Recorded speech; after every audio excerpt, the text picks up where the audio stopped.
Qu'est-ce que c'est déjà Qu'est-ce que c'est l'intelligence l'intelligence artificielle? artificielle? C'est une intelligence digitale créée par l'homme. On les voyait longtemps, depuis longtemps dans les films, tu vois. Terminator, l'intelligence artificielle qui se rebelle et qui détruit l'humanité. Ce genre de choses. Et on va parler aussi des risques, parce que là, même, rien qu'aujourd'hui, j'ai vu Elon Musk, donc sur Twitter, il a au moins fait 28 sur ça, et il est en train de faire des équipes en fait avec d'autres entrepreneurs, billionnaires, pour justement mettre la pression aux sociétés de ralentir, parce que comme tu as dit, là, il y a eu une découverte. En fait, ce qui est très différent par rapport à cette technologie de l'intelligence artificielle par rapport aux autres technologies, comme avant, par exemple, Internet, c'est que l'intelligence artificielle, ça va se développer très rapidement, en fait. Ça se développe très rapidement et ils ont peur, en fait, d'arriver à un moment donné où le truc se développe de lui-même, en fait. Ouais, le fameux danger. C'est ça, exactement. Le moment où ça devient indépendant, en fait. Là, aujourd'hui, c'est encore dépendant de nous, mais, encore une fois, contrairement à Internet, ça se développe très rapidement. Et si on arrive à un moment donné où le truc est conscient, beaucoup ont peur de ça. Et pour Elon Musk, par exemple, c'est une question de temps. Genre, c'est même pas ça va se passer ou pas. Pour lui, c'est une question de temps. Je crois qu'il y avait eu des histoires comme ça déjà de deux intelligences artificielles qui communiquaient dans un langage inconnu des programmeurs. Je crois que c'était Google à une époque, en interne, et du coup, ils avaient dû... il y a pas mal de rumeurs là-dessus. Après, nous, on en parle comme si c'était un truc révolutionnaire. Il faut savoir que le grand public, ça vient d'exploser, et tu sais toujours que le militaire, les recherches, ils ont toujours des années d'avance sur ça. Donc, je pense qu'ils ont une vue là-dessus aussi, mais c'est clair que le danger numéro 1, c'est Terminator, tout simplement. Ouais, c'est Terminator. C'est aussi que ça tombe entre dans les mauvaises mains au début, même si le truc ce n'est pas conscient ou indépendant. Si il tombe dans une personne mal intentionnée dans un pays, un gouvernement, mais ça, il peut très vite être utilisé pour... par exemple, un des trucs qu'avait tweeté aujourd'hui Elon Musk, c'est qu'il avait peur que la manipulation globale en fait, des gens, du peuple en fait. Déjà elle existe déjà, mais maintenant si elle est boostée par l'intelligence artificielle, qui est en fait, si on devait résumer un petit peu le truc, c'est par exemple aujourd'hui ChatGPT, c'est un des outils les plus connus. C'est ça qui a lancé c'est ça. C'est l'essence sur le feu, ça a explosé. En fait, ChatGPT, c'est comme un moteur de recherche, d'accord, qui a toute la data de l'humanité, tous les livres, tous les sites web, tout Internet, d'accord. Donc j'y vais sur le site. Ouais, donc là, tout le monde dirait, mais c'est un moteur de recherche alors. C'est Google, quoi. Tu viens de me décrire Google. Ouais, je peux écrire un truc et j'ai une réponse. Ok. Donc Google, je peux, c'est un moteur de recherche. Mais ChatGPT, en fait, ça va en fait créer du nouveau contenu en termes de réponse. Parce que Google, lorsque vous écrivez votre requête, il va chercher des réponses déjà existantes. Ouais, c'est les pages jaunes, quoi. C'est ça, il va vous les proposer. Voici les réponses les plus pertinentes. Alors ChatGPT, non seulement il va créer le contenu, donc la réponse spécialement pour votre question, mais aussi en fait, ce qui va aussi beaucoup le différencier des moteurs de recherche en fait, c'est que non seulement il peut aussi créer du contenu original, mais aussi aller sur Internet grâce à des plugins par exemple, faire des actions. Et aussi le plus gros avantage, c'est qu'il comprend le langage humain. En fait. Ouais, là, tu as vraiment l'impression qu'il comprend le langage humain. Alors, je vous donne un exemple. J'ai vu quelqu'un qui connaissait rien au système sur Internet. Il ne connaissait pas le codage, l'informatique, tout ça. Donc, il s'est dit, tiens, je vais demander à ChatGPT, est-ce qu'il peut m'aider à créer un site sur Internet? Donc, voilà, il lui dit, écoute, salut, je veux créer un site sur Internet qui crée tout simplement bonjour le monde. Donc, ChatGPT lui a écrit le code entier il est devenu développeur de la page, donc il est devenu développeur en fait.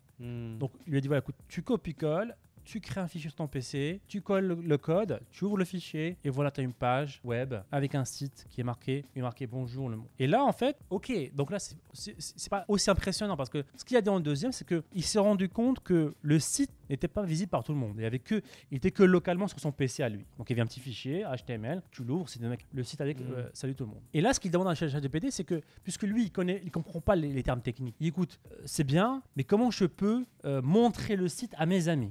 Et là, ChatGPT a compris que la personne veut rendre le site visible sur Internet pour tout le monde. Donc, il a compris que la personne veut le rendre public sur Internet et il lui a donné les bonnes étapes pour aller héberger son site sur Internet. Donc là, c'est ça en fait ce qui est la vraie révolution en fait. C'est que quelqu'un de normal peut créer par exemple une application Internet. Il peut créer un site web très compliqué sans connaître le langage de codage par exemple. Ouais, ChatGPT, c'est une intelligence. Je pense que le mot à retenir, c'est une intelligence, c'est quand tu parles avec lui, tu sens qu'il comprend ce que tu vas lui dire. C'est un petit peu comme un messenger, hein. Vous écrivez, il vous répond juste en dessous, et ainsi de suite. Beaucoup de gens, du coup, vu que c'est une intelligence artificielle avec tout Internet, le challenge, c'est de lui parler et de lui faire comprendre ce que tu lui demandes de la meilleure des façons. Et je crois qu'il y a une astuce où beaucoup de gens, la première chose qu'ils lui disent, bah, aujourd'hui, tu es un développeur, tu es un expert marketing, tu es un cuisinier, tu es un agent immobilier, tu es ça, en fait. C'est un caméléon. Et du coup, il lui dit, voilà, tu es développeur, tu es cuisinier, fais-moi une recette avec tel ingrédient, j'ai ça dans mon frigo. Ouais. Pire, j'avais vu que quelqu'un avait mis une photo, je crois que c'est dans la dernière version de ChatGPT, de son frigo. Il l'avait envoyé à l'intelligence artificielle. Fais-moi une recette avec ça.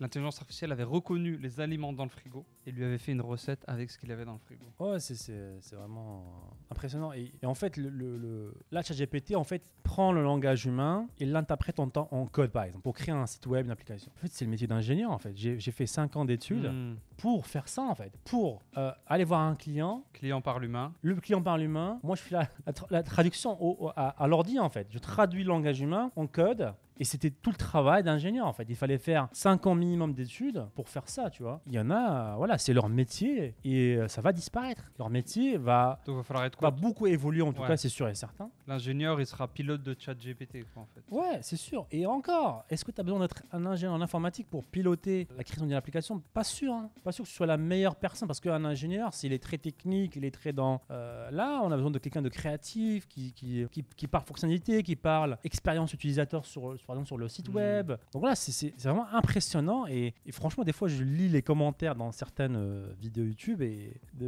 d'ingénieurs et tout qui sont choqués, en fait. Et il n'y a pas que ChatGPT aussi, il y a d'autres outils. Donc ChatGPT, c'est un petit peu la star, en fait, du moment, mais on a aussi un autre outil qui s'appelle Midjourney et qui est l'équivalent, mais côté photo, côté design.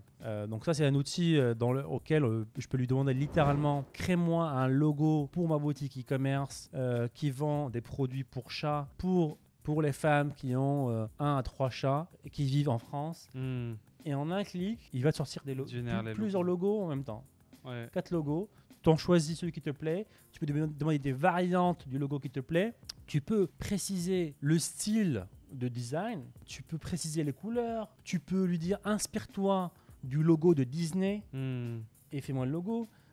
Tu peux lui dire inspire-toi du style de Pixar et fais-moi l'image. C'est incroyable.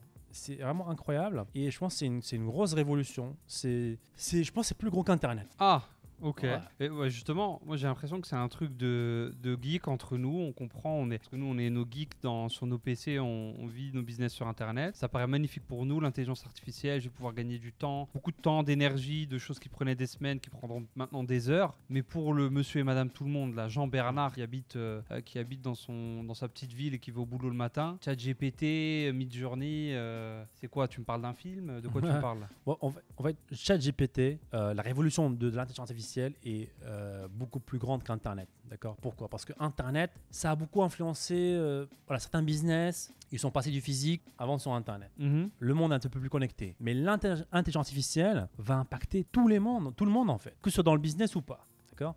Et en fait, c'est que ce soit un assistant, que ce soit, comme tu as dit, un coach, ou que ce soit tout le monde sera influencé par l'intelligence artificielle. Genre, tu vas... L'impact est beaucoup plus grand, en fait. L'impact est beaucoup plus grand. La boulangère va utiliser de l'intelligence artificielle, en fait. Alors que Internet, oui, ça a beaucoup influencé, mais ça n'a pas influencé...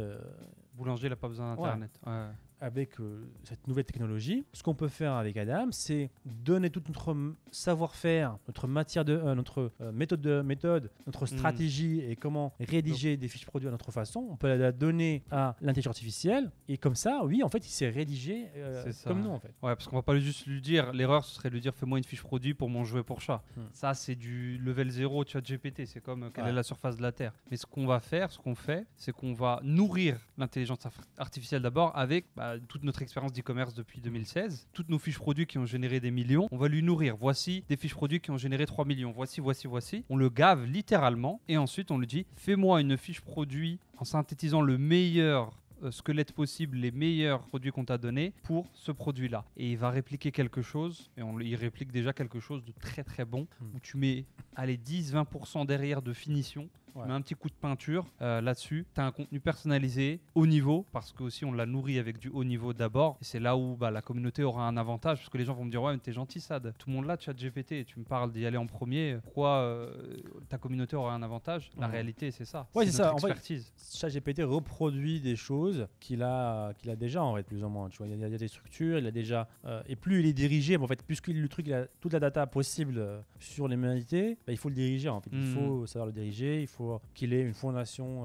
C'est le navigateur. C'est ça. Donc nous c'est ce qu'on est en train de faire, on est en train de développer ça pour la communauté. Donc un travail qui demandait 2 jours à 3 jours va être fait même un peu plus. En 10 minutes là. Ouais, littéralement en 10 minutes. Allez, tu remets un petit coup tu mets 15 minutes de finition là-dessus. Allez, une heure, rendu ça à 1 heure.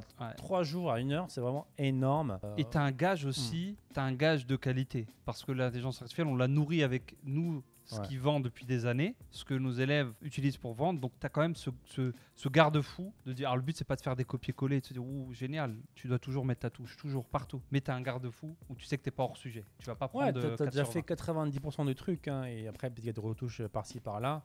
Donc meilleure fiche produit, meilleure définition, ça aussi. Et bien un sûr. gain de temps énorme.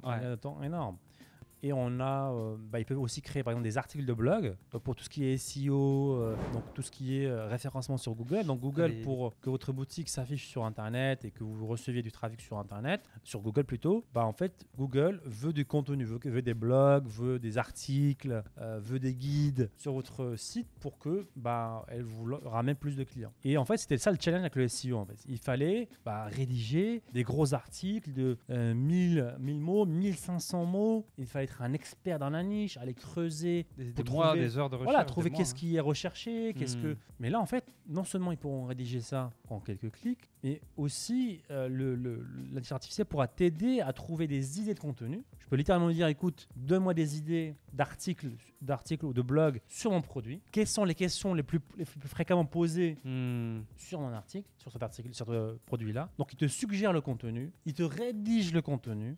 Et puis voilà, c'est fini en fait, c'est game over. Il reste encore une étape pour l'instant qui est de le poster sur ton, ton blog. Ça c'est une question d'automatisation. Très bientôt du Zapier. Ça ne me choquerait pas que c'est déjà en place. Du make et c'est parti. Un plugin. Et ce qui est très cool pour le SEO. Ah oui, carrément. Après là, pour ceux qui sont pas dans le programme, faites attention. Google n'aime pas trop le contenu généré artificiellement. Tu as tout cassé là en fait, c'est nul en fait. Alors. Pour le référencement, les SEO. Donc nous, pour tout ce qui est Facebook, on s'en fout. Ils s'en fichent complètement. Facebook. Pour les mailings, on s'en fout.